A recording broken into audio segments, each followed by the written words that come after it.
നമുക്കിന്നൊരു ഉൾനാടൻ ജലഗതാഗതമായ റോറോ അഥവാ ജങ്കാറിലൊന്ന് കയറിയാലോ. ഈ ജങ്കാറിൻ്റെ പ്രത്യേകതയുണ്ട്, ബൈക്ക് മാത്രമേ കയറുള്ളൂ, ബൈക്കും പാസഞ്ചറോട്ടാ.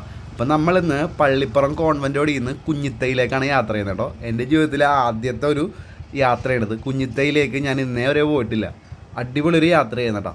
ഞാനും എൻ്റെ മാതാശ്രീയും കേട്ടോ. ഞങ്ങൾക്കൊരു കല്യാണം ഉണ്ടായിരുന്നു കുഞ്ഞിത്തയിൽ, അപ്പോൾ അങ്ങനെ പോയതാണ്. വൈപ്പിൻ പള്ളിപ്പുറം കുഞ്ഞിത്തൈ എന്നൊക്കെ പറഞ്ഞിട്ടുണ്ടെങ്കിൽ മത്സ്യബന്ധനവുമായി ഏറ്റവും കൂടുതൽ അടുത്തെടുക്കുന്ന ഒരു സ്ഥലമാണ്. അത് തന്നെയായിരിക്കും അവിടുത്തെ പ്രധാന ഉപജീവന മാർഗ്ഗം. അപ്പോൾ ഒരുപാട് ഈ ആടുകളും അതുപോലെ തന്നെ മത്സ്യത്തൊഴിലാളികളായിട്ടുള്ള ആളുകളുമാണ് ഈ ഒരു പ്രദേശത്ത് ജീവിക്കുന്നത് കേട്ടോ. ഈ കാണുന്നതാണ് കേട്ടോ കുഞ്ഞിത്തൈ. കുഞ്ഞിത്തൈയിൽ ഒരുപാട് അടിപൊളിയായിട്ടുള്ള സ്ഥലങ്ങളുണ്ട്. കുഞ്ഞിത്തൈ ഇപ്പോൾ ശരിക്കും വികസനത്തിൻ്റെ ഒരു പാതയിലാണ്. ഒരുപാട് ബോട്ടിൻ്റെ യാർഡുകളും മറ്റൊന്ന് കുഞ്ഞിത്തൈയിൽ കാണാൻ സാധിക്കും കേട്ടോ. കുഞ്ഞിത്തൈ ചെട്ടിക്കാട് പാലം വരുന്നതോടെ ഒരുപാട് മാറ്റങ്ങളുമായിരിക്കും കുഞ്ഞിത്തൈയിൽ ഉണ്ടാകാൻ പോകുന്നത് കേട്ടോ. ഈ കാണുന്ന ബോട്ട് ജെട്ടിയിലേക്കാണ് കേട്ടോ നമ്മൾ കോൺവെൻറ്റിൽ നിന്ന് നേരെ വന്ന് കയറുന്നത്. ഇത് വടക്കേക്കര പഞ്ചായത്തിൻ്റെ ഒരു ഭാഗം കൂടിയാണ് കുഞ്ഞിത്തേട്ടെന്ന്.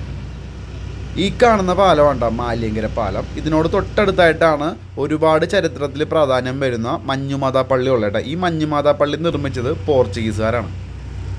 8 ബൈക്കുകളാണ് ഒരേ സമയം ഈ ഒരു ജങ്കാറിൽ കയറ്റിയത്. ഒരു ബൈക്കിന് 15 രൂപ എന്ന നിരക്കിലാണ് ഇവിടെ ഈടാക്കുന്നത്. 5 രൂപയുടെ പാസഞ്ചറിന് വരുന്നത് കേട്ടോ.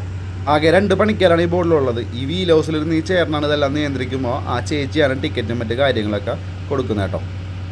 എന്തായാലും ജീവിതത്തിൽ ആദ്യത്തൊരു യാത്രയായിരുന്നു കുഞ്ഞിത്തയിലേക്ക്. നമ്മൾ അതും കഴിഞ്ഞിട്ട് നേരെ നമ്മൾ കോൺവെൻറ്റിലേക്ക് ഇറങ്ങുവാണ്.